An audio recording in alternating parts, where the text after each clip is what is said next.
মুজিবুল হক আপনার প্রশ্ন দিয়েছেন। শোয়েব আহমদ আপনি লিখেছেন, জেনারেল ছাত্ররা দিনের পথে আসার জন্য অনেক ইবাদত করে, কিন্তু কিছুদিন পর আবার বিপদগামী হয়, এ থেকে বাঁচার উপায় কি? দিনের পথে আসার জন্য অনেক চেষ্টা করেন, অনেক স্ট্রাগল করেন, আলহামদুলিল্লাহ।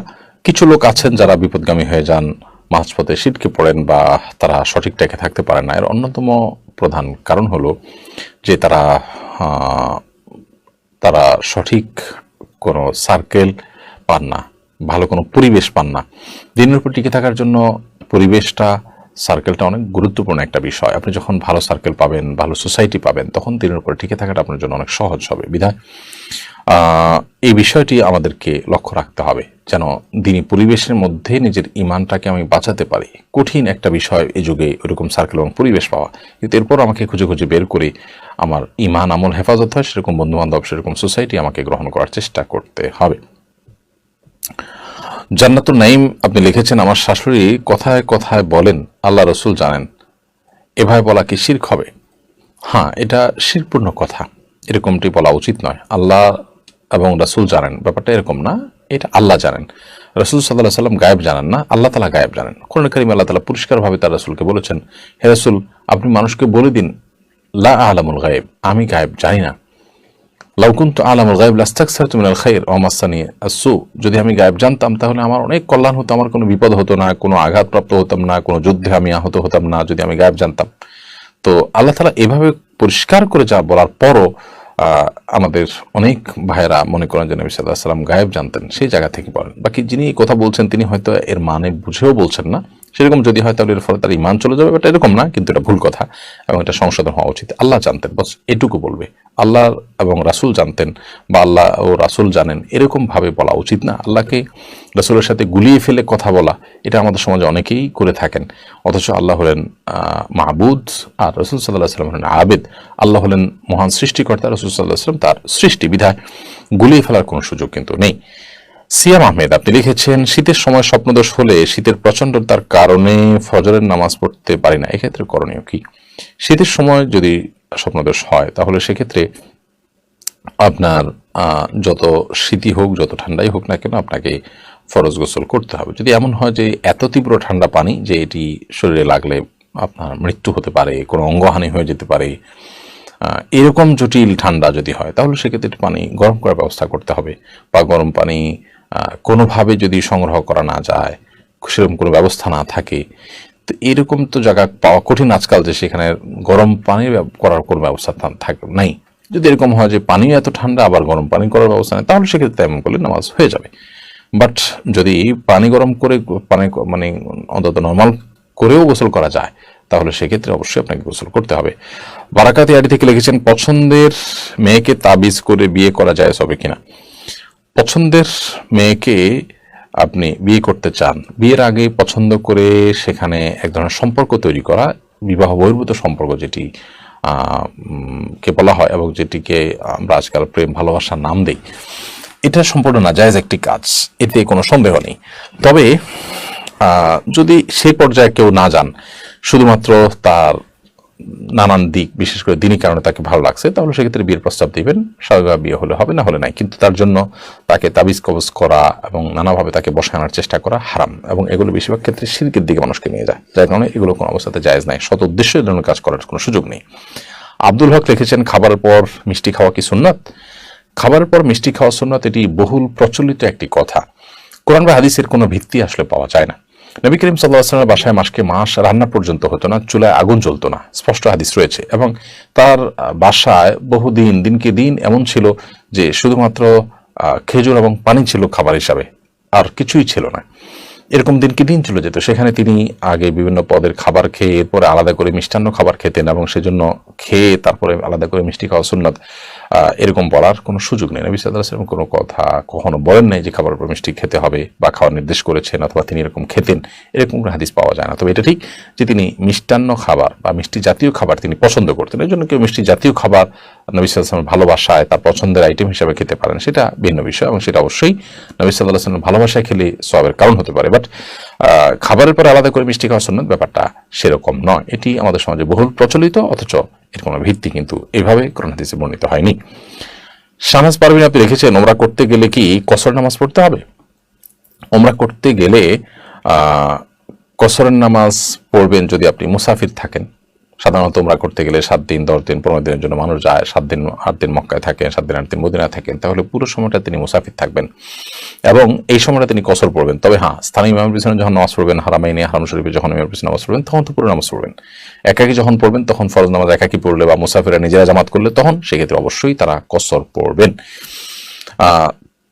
যদি 15 দিনের কম কোনো জায়গায় থাকার নিয়ত থাকে তাহলে সেক্ষেত্রে মুসাফির হিসেবে গণ্য হয় ফুকাহায়ে আহনাফের মতে। সেই হিসাবে মক্কা মদিনাতে 7 দিন 8 দিন বা 9 দিন যদি থাকে এক এক জায়গায়, মক্কার 7-8 দিন মদিনার 7-8 দিন, তাহলে সেক্ষেত্রে আপনি মুসাফির হিসেবে গণ্য থাকছেন, কারণ এক জায়গার কোথাও আপনি 15 দিনের নিয়ত করেননি। স্বাস্থ্য কথা এর দিকে আপনি লিখেছেন, স্বামী মারা গেলে শ্বশুর কি গায়রে মাহরাম হয়ে যায়? স্বামী যদি মারা যান তাহলে সেক্ষেত্রে শ্বশুর গায়রে মাহরাম হন না। স্বামী মারা গেলেও আজীবনের জন্য শ্বশুর এর সাথে দেখা দেওয়া জায়েজ, এবং একইভাবে স্ত্রী মারা গেলে শাশুড়ির সাথে ছেলের দেখা দেওয়া জায়েজ। মারা গেলে গায়রে মাহরাম হয়ে যাবে, ব্যাপারটা সেরকম না। আব্দুল আল মামুন লিখেছেন, রাতে সূরা মুলক পড়ার সময় কখন? এশার নামাজের পর পড়লে হবে নাকি ঘুমানোর পূর্বেই পড়তে হবে? ঘুমানোর আগে যে কোনো মুহূর্তে পড়লেই হবে। ঘুমানোর ঠিক আগ মুহূর্তে বিছানায় গিয়ে পড়তে হবে এমন কোনো বাধ্যবাধকতা নেই। এশার নামাজের পরে পড়লেও কিন্তু আদায় হয়ে যাবে। মিরাজ হাসান লিখেছেন, শীতে ফজরের সময় বীর্যপাত হলে বীর্য হাত দিয়ে পরিষ্কার করে কাপড়ে না লাগালে গোসল না করে নামাজ পড়লে নামাজ হবে কিনা? কাপড়ে লাগা না লাগার সাথে আসলে গোসলের সম্পর্ক নেই। বীর্যপাত হলে কাপড়ে সে কাপড় ধুইতে হবে। যদি শুকিয়ে যায় এবং সেটাকে খুঁচিয়ে তুলে ফেলা যায়, সেটাও বীর্য পরিষ্কারের একটা পন্থা পদ্ধতি, বাট এটার সাথে গোসল ফরজ হওয়া না হওয়ার কোনো সম্পর্ক নেই। বীর্যপাত হলে গোসল আপনাকে করতেই হবে, কাপড়ে লাগুক না লাগুক, কাপড় আপনি পরিষ্কার করতে পারেন না পারেন, এমনকি শরীরে আপনার যেখানে লেগেছে শুধু সেটা আপনি পরিষ্কার করে ফেলেছেন, তাতেও কাজ হবে না, গোসল আপনাকে করতেই হবে। ফরজ গোসল এটি আপনার ঠান্ডা পানি দিয়ে করা কষ্টকর হলে গরম পানি দিয়ে করবেন, তারপর আপনাকে গোসল করতে হবে। আর যদি গরম পানি করার ব্যবস্থা না থাকে, ঠান্ডা পানি এত ঠান্ডা হয় যেটা আপনার জীবনহানি হতে পারে, তাহলে সেক্ষেত্রে তায়াম্মুমে যেতে পারেন, কিন্তু সর্বাবস্থা আপনার উপর গোসল ফরজ হবে। মাহফুজ আলম আপনি লিখেছেন, আসহাবে কাফের সাথে থাকা সাথে থাকা কুকুর কি জান্নাতে যাবে? আসহাবে কাফের সাথে থাকা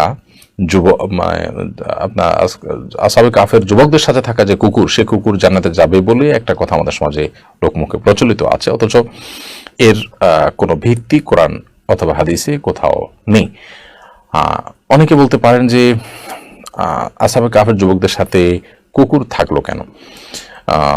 অর্থাৎ কুকুর মুসলমানের বাসায় থাকলে সেখানে রহমতের ফেরেশতা আসে না, হাদিসে পরিষ্কার বলা আছে, এবং নিষেধ আছে বাসা বাড়িতে কুকুর রাখা। তাহলে তারা কেন কুকুর নিয়ে গেল? এর উত্তর হলো যে প্রথমত তারা আমাদের নবীর শরীয়তের মানুষ ছিল না, তারা পূর্বের নবীর শরীয়তে ছিলেন, এবং সে সমস্ত নবীদের শরীয়ত কিন্তু পৃথক হয়ে থাকে। কোন নবীর অনুসারীদের জন্য অন্য নবীদের বিধিবিধান, অন্য নবীর প্রতি যে শরীয়ত প্রণীত হয়েছে সেটা মানা তাদের উপরে আবশ্যক থাকে না, বিধায় হয়তো তাদের শরীয়তে সেটা জায়েজ ছিল। আরেকটা বিষয় হলো যে তারা সেটাকে স্বীকার করার জন্য সাথে রেখেছেন, নিরাপত্তার জন্য সাথে রেখেছেন, এবং কি তারা তাদের ঘরে নিয়ে রেখেছেন এমনটি কিন্তু প্রমাণিত নয়। কুকুর যদি কেউ শিকারের জন্য বা আপনার পাহারাদারি কাজের জন্য রাখেন সেটা জায়েজ আছে, কিন্তু সেক্ষেত্রে কুকুরের থাকার জন্য আলাদা বন্দোবস্ত থাকবে, আলাদা কক্ষ থাকবে, আলাদা জায়গা থাকবে, মানে বাসার বাইরে থাকবে, প্রয়োজনে তার আলাদা থাকার ব্যবস্থা করা হবে। কিন্তু এগুলি মানুষ সাথে একসাথে রাখার যে সংস্কৃতি আজ আমরা দেখতে পাচ্ছি, ইসলাম শরীয়তের দৃষ্টিকোণ থেকে এটা জায়েজ নাই, এবং এটি মানুষের জন্য নানান দিক থেকে ক্ষতি বয়ে আনে। মানুষের ভেতরগত অন্তর্নিহিত কিছু ক্ষতি আছে যেগুলো মানুষ বুঝতে পারে না। কোরআন হাদিস যা বলেছে সেটা আমাদের কল্যাণার্থেই বলেছে। সব কল্যাণ অকল্যাণ যে আমি ধরে ফেলতে পারবো বা বুঝে ফেলতে পারবো এমনটি নয়। বহু আদেশ নিষেধ শরীর আমাদেরকে করেছে যেগুলো যথার্থতা আজ বহুকাল পরে এসে আমরা বুঝতে পারছি।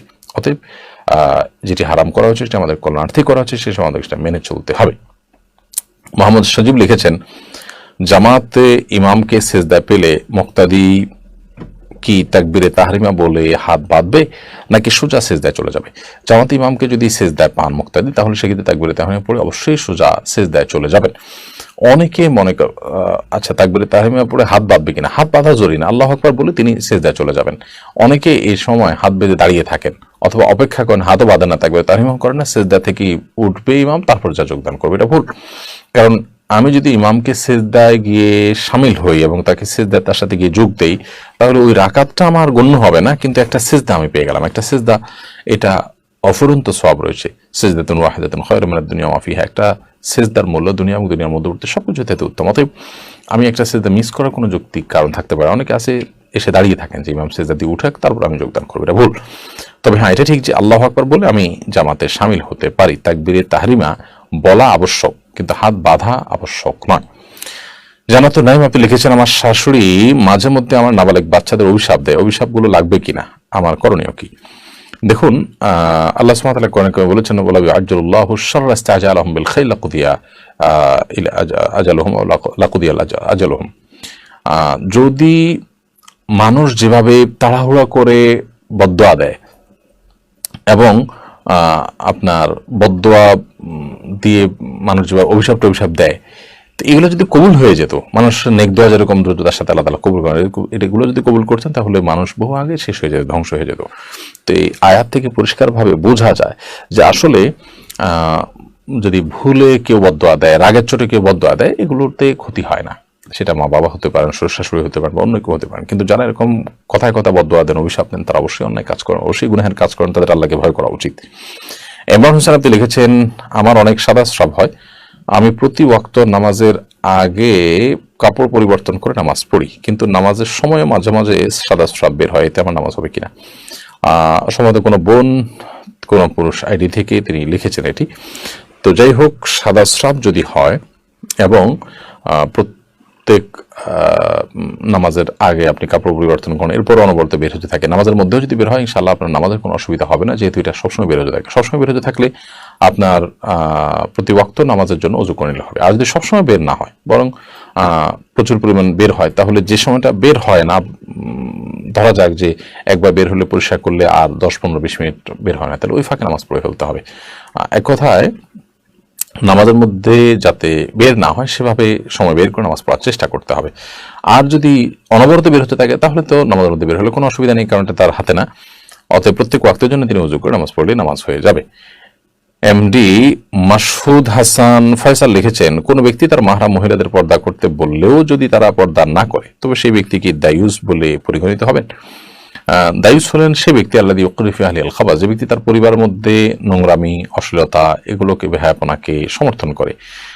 যিনি সেটি সমর্থন করেন না, বরং সেটিকে বন্ধ করবার চেষ্টা করেন, তারপরে যদি কেউ তার কথা না মানে, তো ইনশাআল্লাহ তিনি দায়ুস হিসাবে গণ্য হবেন না। রায়হান আপনি লিখেছেন, ধনী হওয়ার কোনো দোয়া বা আমল জানাবেন? দেখুন, আল্লাহ তাআলার কাছে নবী করিম সাল্লাল্লাহু আলাইহি সাল্লাম সুখী থাকার জন্য দোয়া করতেন। আল্লাহুম্মা ইন্নী আসআলুকাল আফিয়া ফিদ দুনিয়া ওয়াল আখিরাহ, আল্লাহ আপনার কাছে দুনিয়া এবং আখিরাতে আমি সুস্থতা, আপনার কাছে আমি শান্তি, এটা কামনা করি, এরকম দোয়া তিনি করতেন। তিনি সম্পদ বৃদ্ধি হওয়ার দোয়া করতেন না। ধনী হওয়া এটা আসলে আপেক্ষিক একটি বিষয়। একজন মানুষ তার চাইতে উপরে যারা আছেন তাদের দিকে তাকালে তার নিজেকে ধনী মনে হয় না, আবার তার নিচের দিকে যারা আছেন, তার চাইতে কষ্টে যারা আছেন, তাদের দিকে তাকালে নিজেকে ধনী মনে হয়। তো এই জন্য একজন মানুষ সবসময় সবর করবেন, ধৈর্য ধারণ করবেন, নিচের চাইতে যারা আপনার নিচের দিকে আছে বা কষ্টে আছে তাদের দিকে তাকিয়ে তিনি শুকরিয়া আদায় করবেন, কৃতজ্ঞতা আদায় করবেন, এটা হওয়া উচিত। তাহলে সেক্ষেত্রে তার মধ্যে আর ধনী হওয়ার যে আকাঙ্ক্ষা সেটা জাগ্রত হবে না। নবী সাল্লাল্লাহু আলাইহি ওয়াসাল্লাম বলেছেন, লাইসাল গিনা বিকাসরাতিল আরদ, অনেক সম্পদের মালিক হওয়ার নাম ধনী হওয়া নয়, ওয়ালাকিন্নাল গিনা গিনান নাফস, প্রকৃত ধনী হলো সে যে মনের দিক থেকে ধনী, অর্থাৎ যিনি নিজে যা আছে সেটার উপর কৃতজ্ঞ হবেন, আল্লাহ তাআলার কাছে শুকরিয়া আদায় করবেন, তিনি আসলে ধনী হিসাবে বিবেচিত হবেন। বিধায় ধনী হওয়া বলতে যেটি আমরা আজকাল বুঝি, আসলে সেটি প্রকৃত অর্থে ধনী হওয়াই না। আর নবী সাল্লাল্লাহু আলাইহি ওয়াসাল্লাম সে অর্থে সম্পদ বৃদ্ধির কোনো দোয়া আল্লাহ তাআলা এইভাবে করতেন না আল্লাহ তাআলার কাছে, বরং আল্লাহ তাআলার কাছে দোয়া করতেন, আল্লাহ আমাকে শান্তি দেন, আমাকে সমৃদ্ধি দেন, আল্লাহ তাআলার কাছে সচ্ছলতা কামনা করতেন, সুখ কামনা করতেন। সেটা আমরা করতেই পারি, এটা হলো মূল বিষয়। এর পাশাপাশি আপনি আপনার জীবনে বারাকা যেন লাভ হয়, কল্যাণ যেন লাভ হয়, অভাব যেন আপনাকে আপনার পেয়ে না বসে, সেজন্য আপনি পরিশ্রম করবেন। নামাজের পর আল্লাহ যেমন নির্দেশ করেছে তেমন হালাল উপার্জনে বের হয়ে যাবেন। যখন হালাল উপার্জনে যাবেন তখন সিরিয়াসনেসের সাথে কাজ করবেন, আন্তরিকতার সাথে কাজ করবেন, নিয়মানুবর্তিতার সাথে কাজ করবেন। এই কাজগুলো করতে হবে, কিন্তু আলাদা করে শুধু সম্পদ বৃদ্ধির জন্য কোনো আমল বা দোয়ার কথা ইসলাম শেখায়নি আমাদেরকে। আর সেটা একজন মুসলিমের লক্ষ্য বা টার্গেটও হওয়া উচিত না। মুসলিমের লক্ষ্য বা টার্গেট হবে সুখী থাকা। সুখী আল্লাহ তাআলা সুখে রাখবেন, আমাকে অনেক সম্পদ দিয়ে রাখবেন না কম সম্পদ দিয়ে রাখবেন, সেটা আল্লাহ তাআলার ব্যাপার। আমি সুখ চাই দিন শেষে। এটি হলো একজন ইমানদারের দৃষ্টিভঙ্গি। মোহাম্মদ সৌরভ আপনি লিখেছেন, পূজার জন্য ব্যবহৃত ফল খাওয়া যাবে কিনা? পুজো উপলক্ষে বা অন্য ধর্মীয় কোনো অনুষ্ঠান উপলক্ষে কোনো খাবার, হালাল খাবার দেওয়া হলে সেটি জায়েজ আছে, কিন্তু পুজোর প্রতিমার সামনে যে সমস্ত খাবার উপস্থাপন করা হয়েছে সেগুলো সেখান থেকে নিয়ে এসে যদি কল্যাণের খাবার আলাদা, আমরা যেটাকে বরকতের খাবার মনে করি, এরকম কিছু মনে করে যদি খাওয়া হয়, বন্টন করা হয়, তাহলে সেটা জায়েজ হবে না, সেটা ভিন্ন বিষয়। বাট এমনিতে তাদের হাতে কোনো বানানো জিনিস আনন্দ উপলক্ষে তারা খাওয়াচ্ছেন, সেরকম কোনো হালাল খাবার দিলে একজন মুসলিম সেটি খেতে পারেন। মিশকাতে হাদিস থেকে আপনি লিখেছেন, আমি একজনের কাছে দোষ করেছি, আমি তার কাছে অনেকবার মাপ চেয়েছি, এমনকি পা ধরেও মাপ চেয়েছি, কিন্তু সে মাফ করেনি। এখন আমার করণীয় কি? কারোর কাছে বারবার ভুল করার পর মাপ চাওয়া হলে তিনি অবশ্যই মাফ করে দেওয়া উচিত। যতবারই মানুষ ভুল করুক, দিন শেষে তাকে মাফ করা উচিত, না সিয়া করে দেওয়া উচিত প্রয়োজনে। কিন্তু যদি কেউ মাফ না করেন, তাহলে সেক্ষেত্রে আল্লাহ তাআলার কাছে মাপ চাইবেন এবং আপনি তার কাছ থেকে মাপ আদায় করার জন্য যতভাবে চেষ্টা করা সম্ভাব্য সকল প্রক্রিয়া অবলম্বন করবেন। তারপর আপনি চেষ্টা করবেন মাপটা আদায় করার। তারপর যদি সে মাফ না করে, তাহলে আপনি আল্লাহর কাছে শরণাপন্ন হবেন, আল্লাহ যেন তার দিলকে নরম করে দেন এবং আল্লাহর কাছে চোখের পানি ফেলে আপনি মাপ চাইতে থাকবেন। ইমরান ভাই আপনি এটি থেকে লিখেছেন, মুনাফা নির্ধারণ করা ছাড়া যদি জীবন বিমাতে টাকা রাখে সেটি জায়েজ হবে কিনা? মুনাফা নির্ধারণ করা ছাড়া বিমার টাকা রাখবেন কিভাবে? আমি বুঝি নাই। দিন শেষে আপনি মুনাফা নিচ্ছেন, টাকা রেখে জমা রেখে আপনি মূল টাকা নিলেন, তাহলে টাকা কোথাও জমা নেন, একসাথে টাকাগুলো নিলেন, এটা তো জায়েজ আছে। কিন্তু আপনি মুনাফা নির্ধারণ করেন না করেন, মুনাফা তো নিচ্ছেন। যদি আমি বলেন যে নির্ধারণ করলাম না কিন্তু আমি নিব, তাহলে সেটা তো একই হলো যে লোন দিয়ে বা টাকা জমা রেখে সেখানে কৃষি ভিত্তিতে আপনি নেবেন। হ্যাঁ, আপনি ব্যবসার ভিত্তিতে রেখেছেন এবং পার্সেন্টেজের ভিত্তিতে প্রফিট আপনি অথবা লস দুইটারই ভাগিদার হবেন, সেই চুক্তিতে যদি দেন তো ডেফিনেটলি সেটা জায়েজ। জান্নাতি খাতুন আপনি লিখেছেন, আমার মনের আশা পূর্ণ হচ্ছে না, দোয়া দরুদ নামাজ পড়ছি তবু কবুল হচ্ছে না, এক্ষেত্রে আমার করণীয় কি? দেখুন, আপনার মনের আশা পূরণ হচ্ছে না, দোয়া দরুদ পড়ছেন তারপরেও কবুল হচ্ছে না, এটা সব ক্ষেত্রে প্রযোজ্য না। আমার মনে হচ্ছে আপনি বিষয়গুলোকে অনেক বেশি ডিপ্রেশনে থাকার কারণে নেগেটিভলি দেখছেন। মূলত আপনার অনেক দোয়া আল্লাহ তাআলা কবুল করছেন এবং আপনার নামাজ কবুল হচ্ছে না, সেটা আপনি কিভাবে জানেন? আল্লাহ তাআলার কাছে আপনি সঠিক পদ্ধতিতে নামাজ পড়লে নামাজ কবুল হবে ইনশাআল্লাহ। অতএব শয়তান আপনাকে নিরাশ করে দিচ্ছে কিনা সেটা আপনি লক্ষ্য রাখবেন। ইমানদার কখনো নিরাশ হতে পারে না এবং নিরাশ হওয়ার কোনো সুযোগ একজন ইমানদারের জন্য নাই।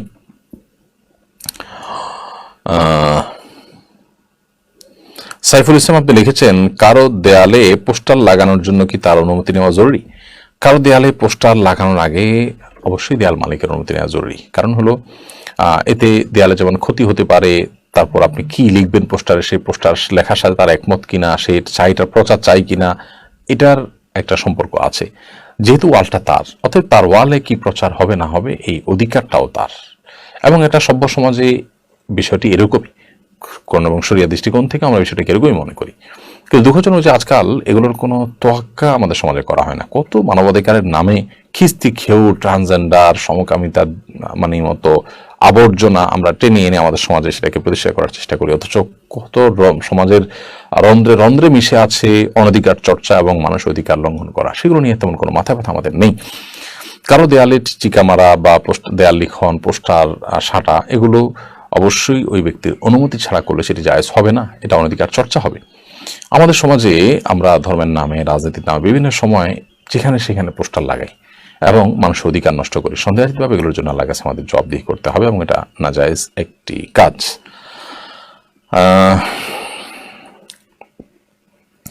মোর্শেদ আলম আপনি লিখেছেন, রুজি রোজগারের পথ খোলার জন্য কি আমল করতে পারি? আল্লাহ তাআলার কাছে সাধারণভাবে রিজিক অন্বেষণ করবেন, রিজিক আল্লাহ তাআলার কাছে চাইবেন, জীবনে কল্যাণ চাইবেন এবং নামাজের পর পর আল্লাহ তাআলা আমাদেরকে জমিনে ছড়িয়ে পড়তে বলেছেন আমাদের উপার্জনের জন্য, হালাল রুজির জন্য, সেটা আমরা করতে পারি। এর বাইরে আপনার বরকত লাভের জন্য অনেকগুলো আমল আছে, আমাদের একটা ভিডিও আছে যে বরকত লাভের 10টি চাবি, সেটা থেকে আপনি বরকত লাভ হয় সে আমলগুলো আপনি দেখে নিতে পারেন, চেষ্টা করে সেগুলো বের করতে পারেন। আলাদা করে আপনার কোনো আমল চাকরি পাওয়ার জন্য, ব্যবসা বরকতের জন্য আলাদা করে কোনো দোয়া শেখানো আছে বলে আমার জানা নেই। তবে মৌলিকভাবে যে কোরআন হাদিসে দোয়াগুলো আছে, যে নির্দেশগুলো আছে, জীবনে বরকত লাভের জন্য, হালাল উপার্জনের যে পন্থাগুলো আছে, সেগুলো আমরা বেশি থেকে বেশি গুরুত্বের সাথে করতে পারি। এরপর শারমিন আলামিন আপনি লিখেছেন আব্দুল ওয়ারিস বা আব্দুল মুহাম্মদ নাম রাখা যাবে কিনা? না, আব্দুল মোহাম্মদ নাম রাখার কোনো সুযোগ নেই। আল্লাহ তাআলার যে গুণবাচক নামগুলো আছে কোরআন এবং হাদিসে, যেগুলো প্রমাণিত, সেরকম কোনটার আগে আব্দুল যোগ করে নাম রাখা যেতে পারে। মুহাম্মদ সাল্লাল্লাহু আলাইহি সাল্লাম তো আমাদের রাসূল, তার গোলাম আমরা নই, অতএব আব্দুল মোহাম্মদ নাম রাখা শিরকপূর্ণ নাম, কোন অবস্থাতে সেটি জায়েজ হবে না।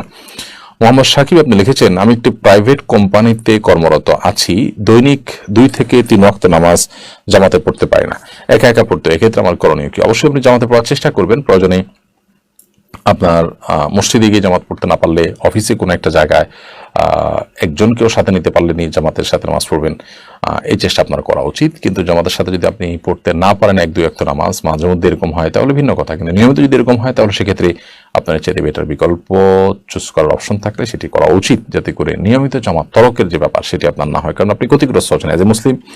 একাকি নামাজ পড়লে যে সওয়াব পাচ্ছেন, আপনি জামাতে নামাজ পড়লে তার 27 গুণ বেশি সওয়াব পাবেন। তাহলে আপনি সেটি থেকে নিয়মিত বঞ্চিত হওয়ার এই অপশনটা আপনি বেছে নেওয়া আপনার জন্য কখনো যৌক্তিক হতে পারে না। যদি আপনার কাছে বিকল্প অপশন থাকে, সেটি আপনার গ্রহণ করার চেষ্টা করা উচিত। আবুল কালাম লিখেছেন 31st নাইট নিয়ে এত আলোচনার পরও কেন আমরা এত উন্মাদনা দেখতে পেলাম? তাহলে কি আমরা অন্যায়ের কাছে হার মেনে যাব? মোটেই না। আমরা আমাদের কাজ অব্যাহত রাখতে থাকবো। হেদায়েত দেওয়ার মালিক একমাত্র আল্লাহ রাব্বুল আলামিন। আমরা আমাদের চেষ্টা করবো। আস-সা'য়ু মিন্না ওয়াল ইতমাউ মিনাল্লাহ। চেষ্টা আমাদের পক্ষ থেকে হবে, আর এটার পূর্ণতা দিবেন আল্লাহ রাব্বুল আলামিন। কত নবী রাসূলগণ সারা জীবনে কত দাওয়াতের কাজ করেছেন, তাদের যুগ যুগ ধরে দেওয়া দাওয়াতের কাজে মাত্র একজন মুসলমান হয়েছেন, এমনও আছে। তো এর মানে কি তারা ব্যর্থ হয়েছেন? মোটেই না। আল্লাহ রাব্বুল আলামিন আমাদের ইনপুট দেখবেন, আমাদের আউটপুট দেখবেন না। আমরা কি করছি, সেখান থেকে কি এফোর্ট দিচ্ছি, সেটা তারা দেখবেন। তার ফলাফল কি বের হয়ে আসছে, সেটা কিন্তু আল্লাহ রাব্বুল আলামিন দেখবেন না। বিধায় আমরা আমাদের চেষ্টা অব্যাহত রাখবো। তবে সেই সাথে এও বলতে হবে যে আমাদের সমাজে মা বাবা সন্তানদেরকে যে কোনো মোরালিটি খুব একটা শিক্ষা দেন না, এবং তাদেরকে ভোগবাদী করে আমরা বড় করছি, এই বিষয়টি তার একটা জ্বলন্ত উদাহরণ। যে সন্তানদেরকে আমরা একেবারেই উন্মাদ এবং মাতাল করে তুলছি, তাদেরকে আমরা দায়িত্ব জ্ঞানহীন করে তুলছি, এবং তাদেরকে আমরা এমনভাবে গড়ে তুলছি যে এরা আসলে দায়িত্বশীলতার গণ্ডি থেকে অনেকটা বেরিয়ে যাচ্ছে। তো সেজন্য আমরা আমাদের সন্তানদেরকে নীতিনৈতিকতার পথে পরিচালিত করা উচিত, এবং দ্বীনি দীক্ষা তাদেরকে দেওয়া উচিত, এবং সে বিষয়ে আমাদের প্রত্যেকটা মানুষের আন্তরিক প্রচেষ্টা থাকা উচিত। আর নসিহার পাশাপাশি, বোঝানোর পাশাপাশি সামাজিকভাবে এই ধরনের অনাচারের বিরুদ্ধে আমাদের আন্দোলন করে তোলা দরকার, এবং ঐক্যবদ্ধ প্রচেষ্টা চালানো দরকার প্রত্যেকটা এলাকায়, যাতে করে এই ধরনের অনাচার কোনোভাবে হতে না পারে। আগামী বছর থেকে সেরকম উদ্যোগ নেওয়া হলে আশা করা যায় ইনশাআল্লাহ বিদিলে অনেকখানি থেমে যাবে। সাদিয়া সুলতান আপনি লিখেছেন আমি একটি খ্রিস্টান প্রধান দেশে থাকি, এখানে অনেক গরিব মানুষ আছে, তাদেরকে দান সাদেকা করা জায়েজ হবে কিনা? অবশ্যই জায়েজ হবে। অমুসলিম হলে তাদেরকে দান সাদেকা করা জায়েজ, ব্যাপারটা এরকম না, জায়েজ ব্যাপারটা এরকম নয়, বরং অন্য ধর্মের মানুষরাও অসহায় হলে, গরিব হলে তাদেরকে দান সাদেকা করা জায়েজ আছে। আব্দুল হান্নান লিখেছেন পাকিস্তানের মোহাম্মদ কাসিম নামে এক ব্যক্তি ইমাম মাহদি বলে প্রচার করা হচ্ছে, এরপরে আপনার অভিমত কি? ইমাম মাহদি তো পাকিস্তান থেকে আসার কথা না, অতএব এটা মিথ্যা। ইমাম মাহদির দাবিদার এছাড়া কিছুই নয়। এরকম ইমাম মাহদির দাবিদার তো আমাদের দেশেও বহু লোক ছিল, এবং পৃথিবীর বিভিন্ন দেশে বিভিন্ন সময় আমরা বহু লোকের কথা শুনি। এগুলো সব মিথ্যাবাদী, এবং এদের অনুসারীরাও মিথ্যার পেছনে ছুটছেন। এরা কেউ প্রকৃত অর্থে মাহদি নয়। এবং মাহদি কখন আসবেন, তার আসার সময় কি পরিবেশ থাকবে, তিনি কোথায় আসবেন, কিভাবে আসবেন, বিস্তারিত বিবরণ হাদিসে রয়েছে। বিধায় এরকম হুটহাট কেউ নিজেকে মাহদি দাবি করার কোনো কারণ থাকতে পারে না, বা এটাকে সঠিক মনে করার কোনো যৌক্তিকতা থাকতে পারে না। সোহেল হাসান লিখেছেন সফরে থাকা অবস্থায় কি একাধিক নামাজ একত্রে পড়া যাবে? সফরে থাকা অবস্থায় অনেক ইমামদের মতে জোহর আসর একসাথে, মাগরিব এশা একসাথে পড়া যাবে। যদিও ফুকাহ হানাফির মতে এটি একসাথে করা যাবে দৃশ্যত, অর্থাৎ জোহর ওয়াক্ত শেষ মুহূর্তে পড়লেন, আসর ওয়াক্ত শুরুতে পড়লেন, মাগরিব ওয়াক্ত শেষের দিকে পড়লেন, আসর ওয়াক্ত শুরুতে পড়লেন। তারা দৃশ্যত একসাথে পড়ছেন, আসলে দুইটা যথাযথ ওয়াক্তের মধ্যেই পড়ছেন। তো এটা নিয়ে ফুকাহের মধ্যে ইখতিলাফ আছে। অনেক ইমামদের মতে সফরে 2 ওয়াক্ত, অর্থাৎ জোহর আসর এবং মাগরিব এশা এগুলো একত্রে পড়া যায় আছে। জোহরকে দেরি করে আসরের সাথে, অথবা আসরকে আগে এনে জোহরের সাথে, সফরের জন্য শুধুমাত্র মুসাফিরের জন্য জায়েজ আছে, এবং নবী সাল্লাল্লাহু আলাইহি ওয়াসাল্লাম এটি করেছেন বলে বিভিন্ন হাদিসের আলোকে তারা দলিল দিয়ে থাকেন। বিস্তারিত দায়িক আলোচনার সুযোগ নেই। দুটি মত আছে, উভয় মতের সপক্ষে নিজের দলিল তারা উপস্থাপন করে থাকেন। মাহফুজুর রহমান লিখেছেন, ভিন্ন ধর্মাবলম্বীদের সালাম দেওয়ার বিধান কি? ভুলে তাদেরকে সালাম দিয়ে ফেললে করণীয় কি? ভিন্ন ধর্মাবলম্বীদেরকে আপনি সামাজিক যে সম্বোধনগুলো আছে, আপনার অভিবাদনগুলো আছে, সেগুলো অবশ্যই আপনি জানাবেন এবং জানাতে পারেন। ইসলাম মানুষকে সামাজিক হতে বলে এবং অন্য ধর্মাবলম্বী মানুষদের সাথে সদাচরণ করতে বলে, সেটা ভিন্ন বিষয়। বাট সালাম এটা আল্লাহ তাআলার গুণবাচক নামগুলোর একটি। যে আল্লাহ থেকে বিশ্বাস করে না তাকে আপনি সেই নাম দিয়ে অভিবাদন জানানোর তো যুক্তিও থাকতে পারে না। তাছাড়া তিনি অন্য ধর্মের যে অভিবাদন সেটি গ্রহণ করতে চাওয়ার কথা নয়। অতএব তাদেরকে আপনি তাদের জন্য সাধারণ যে অভিবাদন আছে, সম্ভাষণ আছে, সেগুলো দিবেন। গুড মর্নিং, গুড ইভিনিং অথবা সুস্বাগতম ইত্যাদি ইত্যাদি যেগুলো প্রচলিত আছে সেগুলো। সালাম এটা একটু একটা দিনই পরিভাষা, আল্লাহ তাআলার সাথে ইমানের সাথে সংশ্লিষ্ট বিষয়। যে আল্লাহর প্রতি ইমান আনে না তাকে তো আপনি সেটা বলে আসলে অভিবাদন জানানোর কোনো যুক্তি থাকতে পারে না। আলামিন আপনি লিখেছেন, নেশাদ্রব্য সেবন করার পরে মাতাল না হলে তখনই কি নামাজ পড়া যাবে নাকি কিছুক্ষণ অপেক্ষা করে নামাজ পড়তে হবে? নেশা জাতীয় দ্রব্য পান করা এটা তো হারাম। অতএব এই হারাম থেকে বেঁচে আসা ফরজ, বেঁচে থাকা ফরজ এবং এটা থেকে বেরিয়ে আসা ফরজ। যদি কোনো লোক নামাজও পড়েন আবার মাঝে মধ্যে তিনি এই নেশা জাতীয় দ্রব্য গ্রহণও করেন, তাহলে সেক্ষেত্রে তিনি একই সঙ্গে হারাম কাজও করছেন, আবার তিনি ফরজটাও আদায় করছেন। ফরজটা আদায় করার জন্য তিনি যেরকম সাধুবাদ পেতে পারেন, আবার হারাম কাজ করার জন্য তিনি অবশ্যই নিন্দাবাদ পাওয়ার উপযুক্ত। এখন কথা হলো যে এই নেশা জাতীয় দ্রব্য পান করার পর তিনি যদি মাতাল না হন তাহলে তার মুখ ইত্যাদি নাপাক হয়, যেহেতু পান করার ফলে এগুলো ধুয়ে তিনি নামাজ পড়লে নামাজ হয়ে যাবে। আর যদি মাতাল হয়ে যান তাহলে তাকে উজু করতে হবে, উজু করে তারপরে নামাজ পড়তে হবে, যেহেতু মাতাল হয়ে যাওয়ার ফলে আপনার উজু থাকে না। হোসেন মোবারক এই আইডি থেকে আপনি মালয়েশিয়া থেকে লিখেছেন, মালয়েশিয়াতে অনেক সময় আমরা যখন সুন্নত পড়ি পাশে কেউ একজন নিয়ত করে ফরজের নিয়তে এসে দাঁড়িয়ে যায়, ওই ক্ষেত্রে কি করা যায় প্লিজ জানাবেন। অনেক উলামাদের মতেই নফল পড়নেওয়ালার পেছনে ফরজ পড়া যায়, সেই হিসাবে যিনি পড়ছেন তিনি সুন্নত পড়লেও তাকে টাচ করে স্পর্শ করে বোঝানো হয় যে আমি তো তোমার পিছনে নামাজ পড়তেছি, তখন তিনি সুন্নতটা ঠিকই পড়েন কিন্তু মুক্তাদি তার ফরজ নিয়ত করেন। এটা অনেক ইমামদের মতে জায়েজ, তবে ফুকাহা হানাফের মতে এটি জায়েজ নয়। ফুকাহা হানাফের মতে ইমাম তিনি সুন্নতের নিয়ত করলে তার পিছনে মুক্তাদিরা ফরজ নামাজ পড়বেন না, বরং ইমাম ফরজ পড়লে তারপর মুক্তাদিরাও ফরজের নিয়ত করবেন। কারণ ইমাম হলেন দায়িত্বশীল, আল ইমাম দামিন ওয়াল মুআদ্দিন মুতামিন, ইমাম হলেন দায়িত্বশীল। তো দায়িত্বশীল যিনি, তিনি যদি দুর্বল, তুলনামূলকভাবে যে নামাজটা ফরজের মতো এরকম ইম্পর্টেন্ট না সেরকম নামাজ পড়েন, তাহলে মুক্তাদি হলেন ফরজ নামাজ আদায়কারী।